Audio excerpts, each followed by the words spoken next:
Comme ça, on est sûr de pouvoir. Voilà, bonjour à tous, bonjour à toutes. Moi, je pense que ça va dans les deux sens. Je vous l'ai dit hier.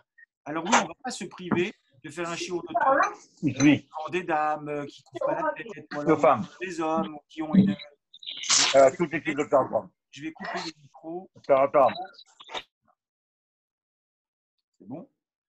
Et je vais faire ça. Clac. Et on va épingler ici. Voilà, comme ça, je ne vois que moi. Si vous voulez intervenir, vous activez votre micro. Donc, on ne va pas se priver de faire ce genre de choses, mais je crois qu'il y a un travail à faire. La personne qui va donner ce chiot, elle va dire, moi, je vais faire un effort. Normalement, parler devant ce public est compliqué. Pourquoi? Pour une raison simple. Je vais être obligé de tourner la tête et peut-être ça va se voir et ça va me gêner ou ça va gêner les autres. Mais je crois aussi qu'il y a la démarche inverse du public de dire, c'est ce que je vous ai dit, un non-juif qui rentre à la choule, on est bien d'accord. Il dit, par respect, il dit, et je ne connais pas le code vestimentaire par rapport à cette religion. Et on lui dit, pour rentrer dans une synagogue, monsieur, si vous gardez votre tête découverte, c'est bien, c'est une marque de respect chez les juifs. Il n'y a pas de problème, alors je couvrirai ma tête. D'accord? Cette forme de respect, si elle s'applique déjà chez les non-juifs, je ne comprends pas pourquoi elle ne s'appliquerait pas chez les juifs. C'est-à-dire qu'il y a une forme de respect, comme quand on rentre à la choule, on se couvre. Quand on est une dame, on se couvre la tête. Quand on va écouter un shiur de Torah, c'est un petit Beth Amikdash. On va évoquer des paroles divines, on va évoquer des paroles saintes, on va dire peut-être le nom d'Hachem. L'évocation du nom d'Hachem n'est pas possible dans certaines circonstances, que l'on soit un homme ou une femme. J'ai posé la question hier et je crois que ça a suscité forcément de la curiosité. Est-ce que ça vous choquerait si, lorsque je m'apprête à manger une pomme, j'ai la tête entièrement découverte et je fais la bracha? Bien sûr que ça vous choque. Alors pourquoi vous pensez que c'est différent lorsqu'une femme va s'apprêter à dire donc le nom d'Hachem et on lui dit mais pour dire une bracha il faut couvrir la tête. C'est pas moins important chez une femme que chez un homme. Voilà, ça c'est, on va dire peut-être pour déjà enchaîner sur la prochaine série de cours qu'on pourrait faire sur Kisui Roche, sur Tzniut, et Pardon. là, comme si des choses Monsieur Izvi, très différentes. Oui, pardon, bonjour, c'est Madame Seban. madame. Je crois que, je ne sais pas si on peut comparer parce que c'est Midé Oraïta quand même, le Kisui Roche. Je crois que c'est Midé Rabanan, la kippa pour l'homme. Vous avez raison. Merci. Je veux dire, on a la... Merci d'avoir enfoncé le clou. Merci d'avoir enfoncé le clou. Vous avez raison, la comparaison n'est pas raison, elle s'arrête. C'est l'objet d'une étude. C'est l'objet d'une étude. Alors attention, couvrir la tête en permanence.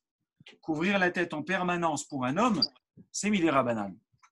Mais bon, on a des sources talmudiques très nombreuses. Couvrir la tête pour une dame, vous avez raison, c'est Deoraita et c'est une Asmarta avec une Gemara, avec notamment le fameux texte de la Parashat Sota. D'accord? Maintenant, indépendamment, on ne peut pas dire c'est des Rabanan, je peux faire ma bracha sans couvrir ma tête. Non. Ok, très bien. Allez, on y va. On y va. Merci. Pour la quatrième et dernière partie, Bezrat Hashem, est-ce qu'on n'en aura jamais terminé un jour avec un Smarta, monsieur, c'est quoi un Smarta? Smarta, c'est un appui. Ça veut dire, si je vous dis que mélanger le lait et la viande, c'est un interdit de la Torah. Mais alors vous me répondez oui. Si je vous dis est-ce qu'il y a un verset explicitement cité dans la Torah, vous me répondez oui. L'oteva shel gedi behalavimo. D'accord? S'agissant de couvrir la tête pour une dame, il n'y a pas une injonction écrite. Une femme doit couvrir sa tête dès l'instant où elle se marie.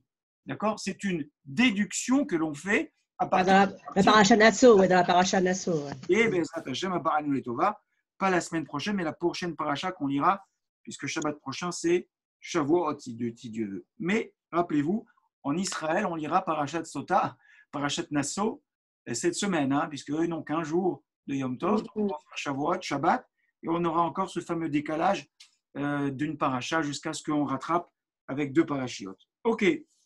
Merci. Alors maintenant, on va parler des parents vieillissants. Alors, comment ça se passe? Comment ça se passe quand on a un papa, une maman, ou alors quelquefois les deux, et que on ne sait pas. c'est difficile à la maison, nous sommes mariés, le conjoint, il n'est pas toujours d'accord. Quand le conjoint n'est pas d'accord, ça ne veut pas dire que c'est un rachat, hein. Ça ne veut pas dire que c'est quelqu'un de cruel. C'est quelqu'un qui pense que c'est compliqué de pouvoir cumuler Shlom Bayit raisonnablement et Kibbout Avaim. Et donc là, on a finalement deux choses qui vont venir se coïncider, qui vont venir se percuter. Ah oui, mais moi, le papa, il dit, moi, je veux avoir mon papa ou ma maman à la maison. Il est hors de question que je les envoie en maison de retraite. Et la dame, elle me dit, attends, t'es gentil, j'aime beaucoup ton père, mon beau-père et ma belle-mère, je les respecte beaucoup.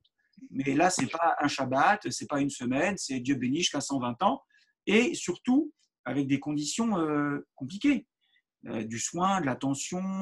J'expliquais tout à l'heure, avant que le cours ne commence, s'occuper d'un parent âgé, ça pose des problèmes logistiques, hein, ce qu'on appelle les aidants.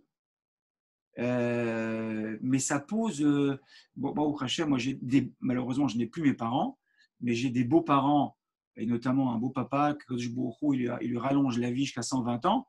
Il est pas en très mauvaise santé, mais il est très âgé.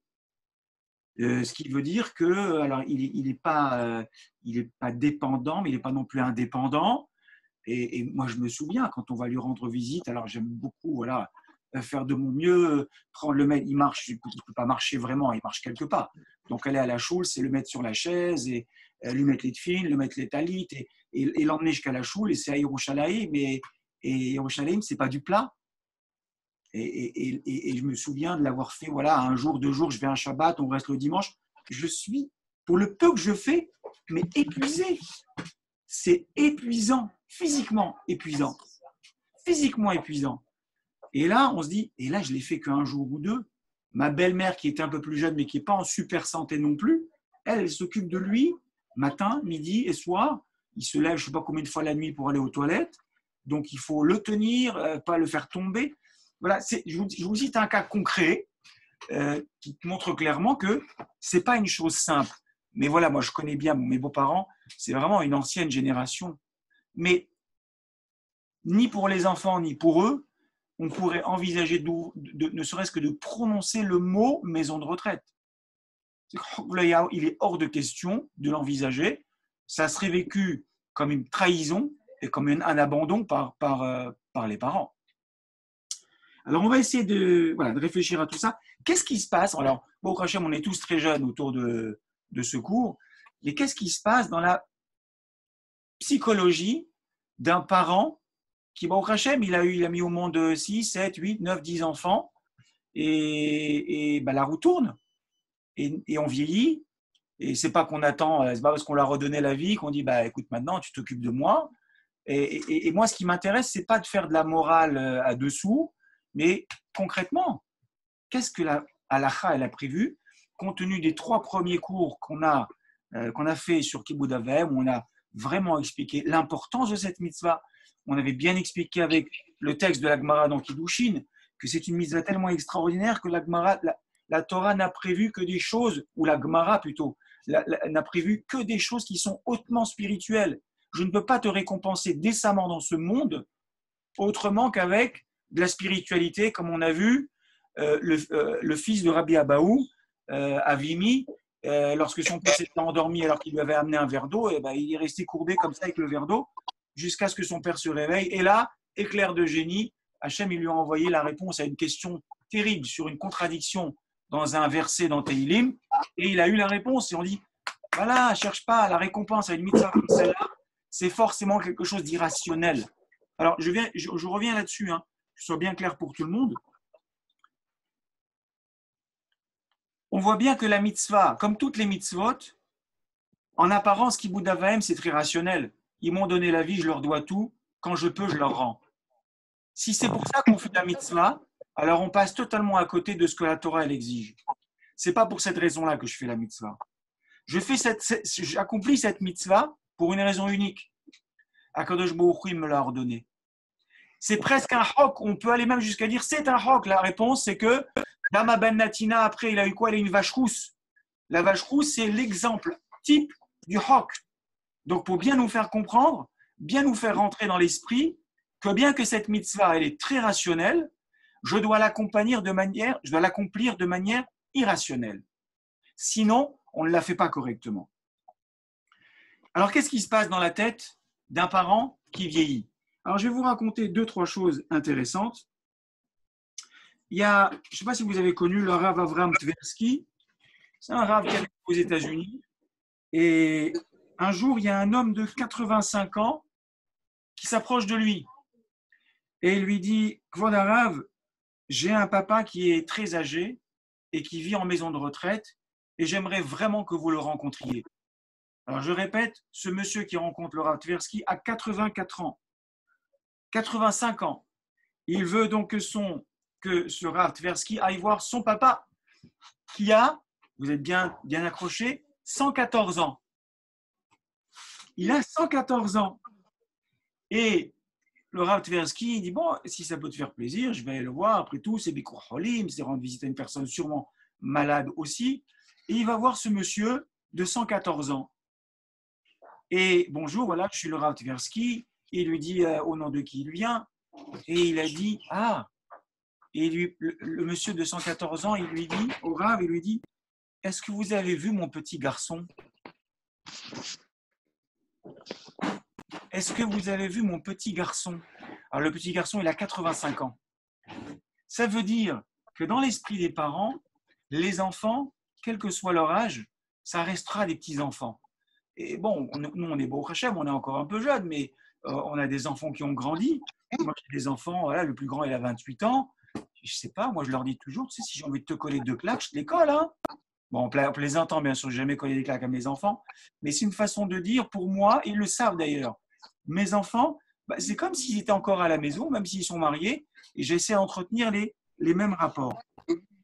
La deuxième chose qui est très, très, très importante, c'est qu'est-ce qui se passe dans l'esprit d'un papa ou d'une maman vieillissante quand ils sentent qu'ils deviennent dépendants et que finalement, vous savez, des fois on fait kibout d'avaem, des fois ça nous gave un peu et des fois on l'exprime. Rav Israël Salanter, il disait une chose extraordinaire, il disait « Personne, quel que soit son âge, n'aime être redevable ».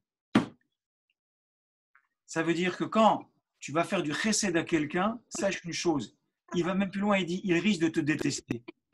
Il y avait quelqu'un une fois qui lui a mal parlé. Il lui a mal parlé. Et il s'est tourné vers quelqu'un d'autre, il lui a dit « Est-ce que je lui ai fait du bien un jour ? Est-ce que je lui ai fait du chesed à ce monsieur ?» Il dit « Mais je ne comprends pas, vous n'avez pas pu faire du chesed, il vous a mal parlé. » L'idée, elle est comme ça. Quand tu fais du chesed à quelqu'un, la personne, elle transforme ça en une petite haine envers toi. Elle va commencer à nourrir une petite haine envers toi parce qu'au fond de nous, la gratitude est tout sauf naturelle et on n'a pas envie de l'exprimer.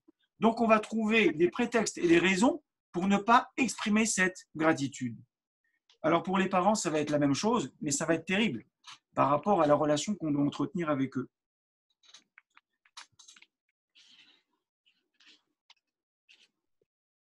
Autre chose très importante, les personnes âgées ont besoin de perspectives d'avenir. Vous avez certainement des parents âgés, ou voilà, très âgés ou un peu âgés, et ils ont tous besoin de perspectives d'avenir. Alors, encore une petite histoire intéressante pour illustrer ce propos. Encore un rave, très grand rave aux États-Unis, Rav Yaakov Kamenetsky, il a vécu aussi très longtemps. Un jour, il était âgé de 85 ans et il va voir son médecin pour une maladie, on va dire bénigne, mais bon, qui a besoin d'être adressée. Et le médecin, il lui donne un médicament. Et le Rav Kamenetsky, il dit au médecin, est-ce qu'il y a des effets secondaires dans ce médicament? Alors il lui dit, presque avec un sourire, oui, il y a des effets secondaires, mais à long terme. Hein. Point de suspension. Sous-entendu, vu l'âge que tu n'as pas besoin de t'en occuper. Le Rav répond, je ne prendrai pas ce médicament. Quelqu'un qui est âgé, vous savez que c'est presque, ce que je vais vous dire est un peu déprimant, mais tellement réel. Plus on avance dans la vie, et plus on sait que le temps qui nous reste est court. quand vous avez 80 ans, 85 ans, vous savez encore que ce temps est encore plus court. Donc, ça veut dire pour arriver à continuer à vivre de manière optimiste et sereine, on a besoin de rallonger même presque artificiellement ce temps en disant « j'ai encore de très nombreuses années devant moi ». Et c'est un peu ce que faisait ce Rav Yaakov Kamenetsky, qui lorsqu'il allait, il était invité à des britotes, Brit Mila, il allait voir les Baalei Abrit, le papa, la maman, il dit Mazal Tov, Mazal Tov, Mazal Tov, je compte sur vous pour l'invitation de la bar mitzvah. Hein. 13 ans plus tard, hein. Lui, il a peut-être 80 ans. Donc, alors, je ne sais pas, mais psychologiquement, pour les personnes âgées, c'est extrêmement important de savoir que ce temps qui reste, mais il n'est pas si court que ça, et ça, il faut peut-être même l'augmenter artificiellement. Encore un petit mot assez intéressant sur ce problème-là. Ça, c'est moins drôle. Hein. Il y avait une dame donc âgée, très âgée. Elle avait une fille qui vivait avec elle ou qui ne vivait pas avec elle, peu importe. Et cette dame âgée, un jour, elle a dit je vais m'abonner à un magazine. Bon, quand vous et moi, on s'abonne à un magazine, bon, au mieux, on prend 1 an d'abonnement. Au pire, c'est un peu cher, on fait 6 mois. Hein. Après, on verra après si je renouvelle ou pas. Et cette dame, elle a pris un abonnement de 3 ans. Mais elle était très âgée. Et en voyant ça, sa fille a dit « Maman, 3 ans ». Je crois qu'elle s'est rendue compte de sa bêtise tout de suite en disant cette chose-là, comme pour dire « Fais 1 an, après on verra, on ne sait jamais, c'est quand même peut-être 2 ans de perdu à la fin ».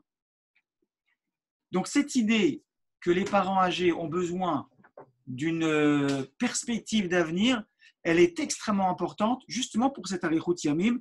Et nous, on ne doit surtout pas la freiner, on ne doit surtout pas la réprimer. Alors maintenant, comme je vous ai dit, on commet des maladresses. Et plus nos parents sont âgés, et plus les maladresses peuvent être importantes. Je vais toujours, avec ce texte extraordinaire qui est tellement riche, et ça fait 4 semaines que je suis dessus, à chaque fois c'est une partie différente.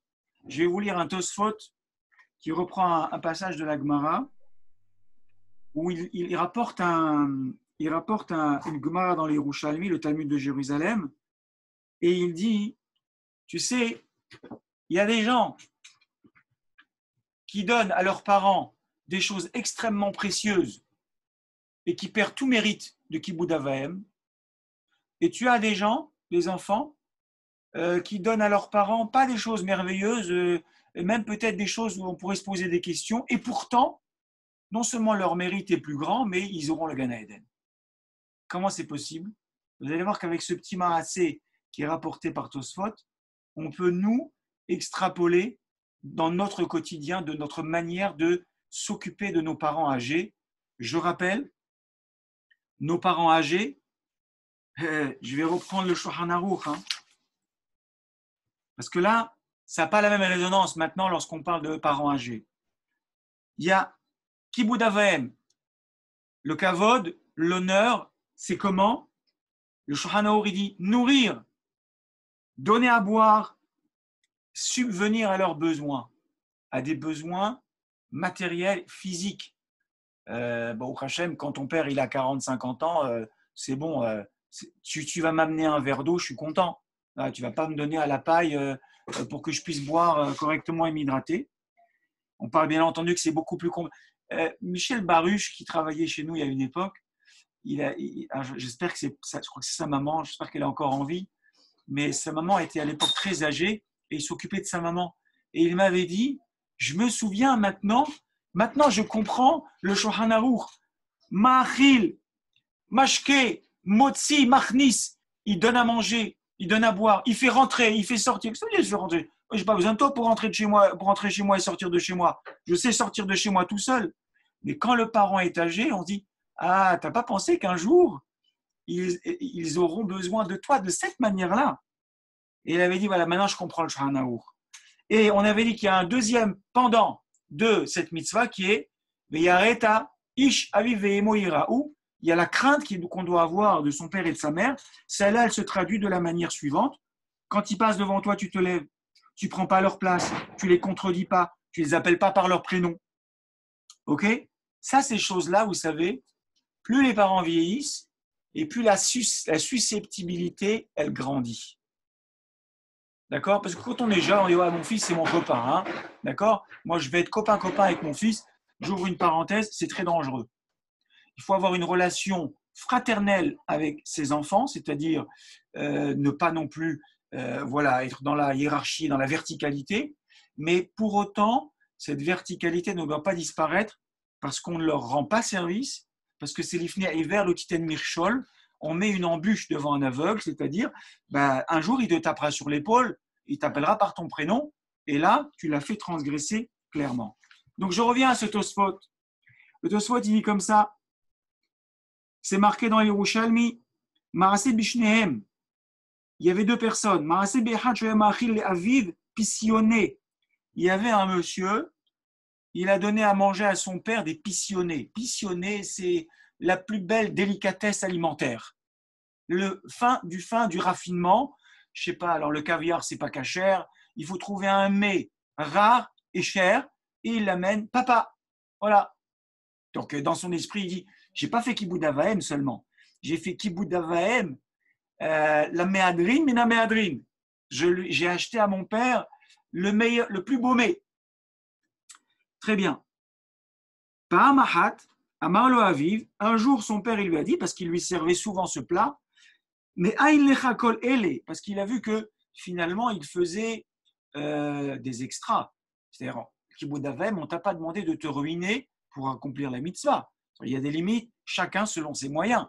Si tu as les moyens de jeter, je ne sais pas moi, de préparer un plat de poulet avec des haricots verts, ben voilà, il fallait nourrir ton papa, poulet, haricots verts, c'est très bon. Et là, tout d'un coup, tu sors, je sais pas, la côte de veau à 40 € le kilo, et avec des truffes, d'accord? Des bonnes truffes bien chères. Et il a vu que c'était un petit peu en inadéquation par rapport au revenus de son fils. Il lui a dit à Marlo Saba, Maïchpat lecha. Alors, je ne sais pas comment on traduit, parce que Maïchpat lecha, c'est du coup presque un langage copain-copain. Hein. Franchement, papa, Saba, c'est même vieux. Hein. Maïchpat lecha, qu'est-ce que ça peut te faire de tron ve'echol. Klomar, laos ve'echol. Ka'en klavim. Des medashnin ve'ochlim. Il lui a dit, c'est quoi? Mâche et digère. C'est déjà bon, c'est bon, qu'est-ce que tu as besoin de savoir d'où ça vient et où j'ai eu l'argent? Il lui a montré de cette manière-là que bien qu'il investissait beaucoup de temps et beaucoup d'argent, c'était pénible. Bien qu'il lui ait offert un mets succulent, il lui a juste montré que c'était pénible. Et Chouv Marasé Behad, on raconte une autre histoire avec un homme, un autre. Shiaya Tohen Barehaim. Lui, son métier, c'était de tourner une meule. Vous savez, les meules, là, vous tournez comme ça pendant des heures pour arriver à moudre ce que vous avez envie de moudre. Ve'avzaken hayalo, il avait un papa âgé. Ve'atat sivouy le tohanin. Et ensuite, il y a eu un décret royal, Perouche mitzvat ameler, un décret du roi, Bishvil Aviv, sur son père, Lavo la avodat ameler. Ils lui ont dit d'aller, ils ont demandé au papa, d'aller faire les travaux décrété par le roi. Amarle Beno, son fils, il lui a dit Tron, va Anieler, tu sais quoi, papa, le travail qui va être demandé là-bas par le roi, c'est 10 fois plus difficile que la meule. La meule, papa, tu es à la maison. Quand tu es fatigué, tu t'arrêtes. On a besoin pour manger, mais si tu es fatigué, tu t'arrêtes. Par contre, le travail du roi là-bas, c'est jusqu'à la mort. Et les gens vont mourir d'épuisement, je ne peux pas te laisser partir. Il lui a dit Tron, va Anieler, Tartecha, j'irai à ta place, la avodat ameler, faire le décret royal, le travail du roi. Chez Enla Kitzba, elle n'a pas de limite. Im, les visionnaires, Tevlach, de Im, les Malki Tavlach. Il lui a dit, c'est préférable que tu restes ici et moi je vais aller à ta place. Et là on voit, c'est ça qu'elle voulait dire la Gemara. Il y a des fois des gens, ils font travailler leur père à la meule et ils ont Gan Eden. Ah oui, mais pourquoi le papa est à la meule? Parce que le fils, il a compris que le travail qu'il devait faire pour le roi était beaucoup trop pénible pour son père. Il dit, j'ai très peur pour toi, je vais à ta place. Et l'autre, il lui a amené des mets succulents extrêmement chers et délicats. Et quand il lui a dit, d'où tu as eu cet argent, mon fils? Mange et tais-toi. Ah, Yatsasrao BFCdo, ce que tu as gagné d'un côté, tu l'as totalement perdu de l'autre. Par quoi? Par une seule parole. Par une seule parole. Mesdames, messieurs, avec une seule parole, on peut mettre en péril tout le mérite que l'on a et qui est rattaché à cette grande mitzvah de Kibbutz Avaim. Donc il faut faire très attention à la manière dont on va le faire. Alors, je sais que le temps est court, je vais quand même, puisqu'il faut trancher la halakha, et la halakha, elle est rapportée dans le Shulchan Aruch. Est-ce qu'on doit Yoredera, si vous voulez les références, c'est 240 et le Siman, c'est 5. Évidemment qu'il faut garder les parents chez soi quand la situation le permet. C'est-à-dire, là je cite le Shulchan Aruch, vous avez de la place, votre conjoint n'y verra pas d'inconvénient, il n'y a pas besoin d'assistance médicale lourde qui font que vous mettez en danger vos parents en les gardant chez vous. D'accord? Comme on a vu dans cette Gemara, tu peux donner le meilleur à tes parents et pourtant perdre toute récompense. Donc, il faut faire très attention. Cependant, le Shulchan Aruch dit, et c'est toujours dans le même Siman 240 Yoredea, mais cette fois le Saif Katan 10, Yud, si c'est un fardeau, et on va montrer clairement pour les parents que c'est difficile, la gestion du quotidien ne pourra pas nous empêcher de ne serait-ce que de montrer la fatigue, les larmes, la peine. Et les parents vont voir ça et c'est terrible pour les parents et on va les mettre encore plus en péril. Le Shulchan Aruch, il dit, quand on ne peut plus, il est préférable de les confier à d'autres. Mashma, de s'assurer que d'autres vont prendre le relais correctement, de s'assurer bien sûr qu'ils sont toujours très bien et bien entendu de pouvoir aller leur rendre visite. Je vais terminer avec un poème qui a été écrit par une dame qui a à son domicile une maman très âgée. Et j'ai trouvé ce poème très beau, je l'ai trouvé en anglais, j'ai essayé de le traduire en français, j'espère que ça sonnera aussi bien qu'en anglais. Donc, écoutez bien, c'est la fille qui parle de sa mère dont elle s'occupe avec beaucoup de mérite, mais c'est aussi très pénible et très difficile. Tu donnes le bain à cette chair et à ces os qui t'ont un jour porté. Tu nourris cette bouche qui a tant embrassé tes blessures et les a soulagées. Tu coiffes ces cheveux qui autrefois volaient joyeusement et te faisaient rire. Les siestes deviennent aussi fréquentes que les tiennes quand tu étais bébé. Tu l'accompagnes jusqu'à la salle de bain et attends qu'elle en sorte pour la ramener au lit. Jamais tu n'aurais cru que ce serait ainsi, mais c'est ça le prix de l'amour. Il est 12h27, vous allez réactiver vos micros. Si vous avez des remarques,